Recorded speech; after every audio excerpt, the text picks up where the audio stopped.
અમરોલીમાં શાકભાજી અને ફ્રૂટ વેપારીના પિતાની તેઓની નજર સામે જ ઘાતકી હત્યા કરી ભાગી છૂટેલા હત્યારાઓ, જેમાં એક કિશોર સહિત 4 હત્યારાઓને અમરોલી પોલીસે સાવરકુંડલા ખાતે પહોંચી ત્યાંથી ઝડપી પાડ્યા હતા.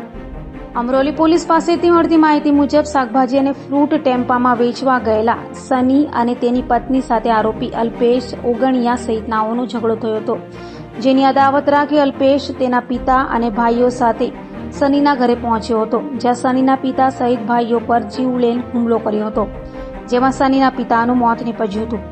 આ હત્યાકાંડ બાદ હત્યારાઓ સુરત છોડી ભાગી છૂટ્યા હતા. બીજી તરફ અમરોલી પોલીસે પણ તપાસ હાથ ધરી હતી અને આરોપીઓનો પીછો કરી સાવરકુંડલા ખાતે જઈ ત્યાંથી હત્યારાઓ અલ્પેશ ભૂપત ઓગણિયા, તેના પિતા ભૂપત ગગઝી તથા અનિલ સહિત 4ની ધરપકડ કરી હતી. ઝડપાયેલા હત્યારાઓમાં એક બાળ કિશોર છે. અમરોલી પોલીસ સ્ટેશનમાં ગઈ 6 તારીખે કોસાડાવાસમાં એક હત્યાનો બનાવ બનેલો હતો. એ બાબતે વિગત એવી છે કે જે ફરિયાદી છે એ ફરિયાદી અને આરોપી છે બંને જણા ઉત્તરાયણ પોલીસ સ્ટેશનની હદમાં એક 4 રસ્તા ઉપર શાકભાજી વેચવાનો ધંધો કરે છે.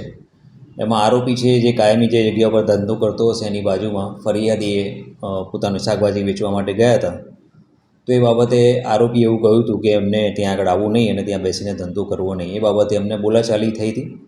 તો એની અદાવતમાં એ લોકોએ સાંજે આરોપી છે એ લોકો ફરિયાદીના ઘરે ગયા હતા અને તલવાર વડે ફરિયાદી અને એના સગા સંબંધી ઉપર હુમલો કરેલો, જેમાં એક જણને પેટના ભાગે તલવાર વાગવાથી મોત થયેલું છે અને બીજા 2 જણને ઈજા થયેલી છે. આ ગામે 4 આરોપીઓને સાવરકુંડલા અમરેલી ખાતેથી અરેસ્ટ કરવામાં આવેલા છે અને આગળની તપાસની કાર્યવાહી ચાલુમાં છે.